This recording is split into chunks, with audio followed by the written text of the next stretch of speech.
Hello everyone, आज है 3 जुलाई और आज इस वीडियो में हम बात करने जा रहे हैं रतन इंडिया पावर के बारे में। 3 रुपये 30 पैसे का ये शेयर है और पिछले कुछ वक्त में बड़ी तेजी पकड़ी जरूर थी इसने, लेकिन उसके बाद लगातार लगातार लगातार यहाँ पर गिरावट देखने को मिल रही है। वीडियो में डिस्कस करेंगे गिरावट की वजह क्या है और इस कंपनी में पोटेंशियल है कि नहीं, क्योंकि भैया पिछले कुछ महीनों में हमने देखा, इवन पिछले साल से ही हमने देखा कि जिन कंपनियों के पीछे पावर लिखा हुआ था उसके शेयर ने बड़ी आग पकड़ी हुई थी। लेकिन मैंने पहले भी कहा था कि हर किसी पावर वाली कंपनी में खरीदारी नहीं करनी चाहिए और वीडियो में हम विस्तार से इसके बारे में चर्चा भी करेंगे। लेकिन उससे पहले अगर आपने अभी तक चैनल को सब्सक्राइब नहीं किया है तो प्लीज़ अभी इसे सब्सक्राइब कर लीजिए, क्योंकि आगे भी बहुत सारे वीडियोस हैं जो आपको काफ़ी ज़्यादा हेल्प करेंगे। तो रतन इंडिया पावर 3 रुपये 30 पैसे का ये शेयर है, पैनी स्टॉक है ये, और एक महीने में अगर आप देखें तो पिछले एक महीने में भयंकर गिरावट है। 21 से 22% तक ये टूट चुका है और एक बहुत बड़ी वजह यह भी थी कि पिछले महीने इस कंपनी के जो एमडी है उन्होंने रिजाइन किया था। यहां पर एक साल की अगर हम बात करें तो पिछले एक साल में रतन इंडिया में 62% की गिरावट है। आप देखो जितनी बड़ी तेजी आई, 3 रुपये 50 पैसे तक देखो, हालांकि शेयर टूटा भी था 9 रुपए से 9.5 रुपए से और गया था 3.5 रुपए तक, बाउंस बैक आया, उसके बाद अब तो लगातार टूट ही रहा है, जैसे कि कहीं पे रुकने का नाम नहीं ले रहा है। इवन अगर आप 3 साल का ग्राफ देखो तो पिछले 3 साल में रतन इंडिया पावर में अभी भी 91% से भी ज्यादा का ग्रोथ है। लेकिन चार्ट काफी इंटरेस्टिंग है, हर बार पिरामिड बने हैं यहां पर। आप देखिए कोविड के वक्त ये 1 रुपए का शेयर था, बड़ी रफ्तार पकड़ी, बड़ी तेजी आई, टूट के बिखर गया, फिर रफ्तार पकड़ी, फिर टूटा, फिर रफ्तार पकड़ी, फिर टूटा, और जब भी गिरावट आई है भयंकर गिरावट यहां पर आई है। अब यहां से संभलने वाला है कि नहीं वो भी हम डिस्कस करेंगे। तो Ratan India power small cap company है, 1800 करोड़ के आसपास का इसका मार्केट कैप है। 52 लाख का वॉल्यूम ट्रेड हमें बीएससी में देखने को मिला है और एनएससी में देखें तो 1 करोड़ 31 लाख से भी ज्यादा का वॉल्यूम है। मतलब काफी बड़ी क्वांटिटी में शेयर ट्रेड हो रहे हैं। लेकिन कंपनी प्रॉफिट में नहीं है, कंपनी लॉस में है और हैवी लॉस में है। दिसंबर क्वार्टर में इस कंपनी को लॉस हुआ था 385 करोड़ का और पिछला मार्च क्वार्टर में 310 करोड़ का, और जो इनका रेवेन्यू है वो 800 करोड़ क्वार्टरली का रेवेन्यू यहां पर देखने को मिल रहा है। मतलब कंपनी 800 करोड़ अगर कमाती है तो उनमें से 300 करोड़ से भी ज्यादा का नुकसान हो जाता है इनको। मतलब भैया कंपनी की सिचुएशन उतनी अच्छी नहीं है। यहां पर अगर हम बात करें तो प्रमोटर ने हल्की सी होल्डिंग बेची है, 44.19% की होल्डिंग 44.06% के आसपास है। एफएल्स ने हल्की सी खरीदारी भी करी है, 0.17% की होल्डिंग 0.21 है। म्यूचुअल फंड ने हाथ नहीं डाला है, इंश्योरेंस वालों ने बिकवाली करी है यहां पर, वो भी बड़ी बिकवाली कह सकते हो। 0.42 की जो होल्डिंग सीधी कट हो गई 0.27 पर आ चुकी है। लेकिन हाईएस्ट पब्लिक शेयर होल्डर में एक सरप्राइज है। सरप्राइज ये है कि आदित्य बिरला एआरसी लिमिटेड 10.37% की होल्डिंग लेकर बैठे हैं यहां पर। लेकिन एक चीज यहां पर आप ये भी देखो कि प्रमोटर की बहुत सारी होल्डिंग गिरवी भी पड़ी हुई है, तो ये भी एक अच्छी बात तो बिल्कुल भी यहां पर नहीं है। और डिविडेंड तो भूल ही जाओ कि ये कंपनी कभी पे करेगी या करने वाली है। यहां पर अगर आप देखो तो according to Moneycontrol user 29% लोग कह रहे हैं कि बेचो और 71% लोग कह रहे हैं खरीदो।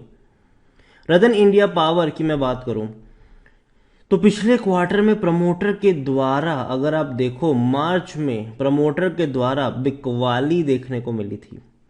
ठीक है, 31 मार्च और 30 मार्च को प्रमोटर के द्वारा बिकवाली देखने को मिली थी, और किस प्राइस पे? 5.5 पौने 6 रुपए पर। और आज कहां पर है ये शेयर? जाहिर सी बात है प्रमोटर ने बहुत बड़े शेयर्स बेचे थे तब। और कंपनी के रेवेन्यू में हालांकि बहुत बड़ा जंप आया भी है, अगर आप देखो तो 2000 करोड़ के रेवेन्यू लगातार टूट कर 1500 करोड़ पर पहुंचे, लेकिन अब 3260 करोड़ का रेवेन्यू एक ही झटके में डबल से भी ज्यादा का इन्होंने रेवेन्यू दिखा दिया, जो कि अच्छी बात है। लेकिन प्रॉफिट अगर हम देखें तो प्रॉफिट नहीं, लेकिन लॉस बढ़ गया इनका। जहां 2020 में 165 करोड़ का मुनाफा हुआ था, वहां 2021 में 940 करोड़ से भी ज्यादा का लॉस हो गया, और 2022 में 1980 करोड़ से भी ज्यादा का लॉस हो गया इनको। मतलब कंपनी हैवी लॉस में है यहां पर। और अगर हम बात करने जाए तो खरीदारी करने का सही मौका ही कहना है टिकर टैप का, मेरा कतई नहीं कहना है ये। और प्रमोटर की बहुत सारी होल्डिंग गिरवी है, ये एक सबसे बड़ा रेड फ्लैग नजर आ रहा है। डिविडेंड तो भूल ही जाओ कि ये पे कर रहा है। हालांकि लॉन्ग टर्म में बैंक एफडी जितना भी पैसा इसने बनाकर नहीं दिया है, लॉन्ग टर्म का खिलाड़ी कतई नहीं है। रतन इंडिया पावर अगर आप देखो तो भैया प्रमोटर की ऑलमोस्ट सारी होल्डिंग गिरवी है। 44.06% की होल्डिंग प्रमोटर के पास है, उनमें से 39.19% की होल्डिंग तो गिरवी पड़ी हुई है। एक ऐसी कंपनी जिसमें प्रमोटर की ऑलमोस्ट 85-88% की होल्डिंग गिरवी है, एक ऐसी कंपनी जिनके रेवेन्यू भले ही बढ़े हैं लेकिन कंपनी के लॉसेस और ज़्यादा बढ़ गए हैं यहाँ पर, एक ऐसी कंपनी जो पावर सेक्टर में है जिसके एमडी ने हाल फिलहाल में ही रिजाइन किया है, और इनके जो कंपिटिटर है वो भैया बहुत बहुत बहुत पहुंचे हुए लोग हैं। चाहे हम टाटा की बात करें, टाटा पावर इनका कंपिटिटर है, अदानी पावर की बात करो हम, चाहे हम अब तो मुकेश अंबानी भी स्पेस में आने वाले हैं बहुत जल्द, इसके अलावा कई सारी सरकारी कंपनियां भी हैं। तो इनके सामने इन कंपनियों का टिकना, वो भी ऐसे माहौल में जब ये प्रॉफिट ही नहीं कर पा रही है, मेरे हिसाब से मुश्किल है। कल मैंने रिलायंस पावर के ऊपर बात करी थी और मैंने कहा था कि मुझे नहीं लगता कि रिलायंस पावर टिक पाएगा, और सेम स्टेटमेंट मेरा रतन पावर को लेकर भी है। हाँ, ये जरूर होगा कि बीच बीच में ऑपरेटर गेम खेलेंगे, ऊपर लेके जाएंगे नीचे लेकर आएंगे, ऊपर लेके जाएंगे नीचे लेकर आएंगे, तो ये ऑपरेटर का गेम चलता रहेगा यहाँ पर, लेकिन और कुछ नहीं होगा। बड़ी मछली छोटी मछली को भैया खाने वाली है फ्यूचर में। जो बड़े ग्रुप्स हैं वही चलेंगे, छोटे ग्रुप्स हैं वो या तो बिक जाएंगे या तो सरवाइव नहीं कर पाएंगे।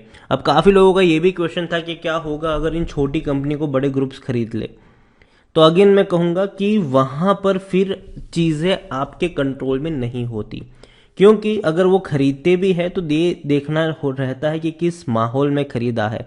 एनसीएलटी से खरीदा है तो भाई साहब फिर वो अपनी मन मर्जी से उसको लिस्ट करवाते हैं कि एक मतलब 100 शेयर का एक शेयर बन गया, तो वैसे वाले माहौल देखने को मिलते हैं जिसमें हमने रुचि सोया में भी देखा था। हालांकि रुचि सोया में तेजी हम देखी, उसका बहुत ही अलग एक्सप्लेनेशन है जिसके बारे में मैं अभी बात नहीं करूंगा, लेकिन यही कहूंगा अभी के लिए रतन इंडिया पावर को लेकर कि मुझे उतना बड़ा पोटेंशियल अभी के लिए नजर नहीं आ रहा है। लेकिन हाँ, ऑपरेटर गेम खेलेंगे यहाँ पर, पिरामिड बनाएंगे, तो यही कहूंगा आपसे कि अगर नीचे जा रहा होगा तो अभी मेरे हिसाब से खरीदारी के मौके नहीं है, और ना ही मैं कहूंगा कि खरीदारी करो भागना वाला हो तब, क्योंकि ऑपरेटर के ऊपर सब कुछ डिपेंड कर रहा है यहाँ पर। और ऐसे शेयर में हमेशा बचना चाहिए जहां पर कंपनी का बिजनेस जो है वो उतना अच्छा नहीं होता और ऑपरेटर जहां पर गेम खेलते हैं। मार्केट में गिरावट है, अच्छी अच्छी कंपनियों के शेयर सस्ती कीमत पर मिल रहे हैं, तो वहां पर आपको अपना गियर स्विच करना चाहिए, ना कि उन कंपनी के पीछे भागना चाहिए जो दिक्कत में है। वीडियो को यहीं पे एंड करूंगा। पसंद आया हो तो लाइक करो, शेयर करो, चैनल पर अगर आप पहली बार आए हैं तो प्लीज सब्सक्राइब करें, और रतन इंडिया पावर के बारे में आप क्या सोचते हैं वो भी आप मुझे कमेंट में लिखकर बता सकते हैं। Thank you.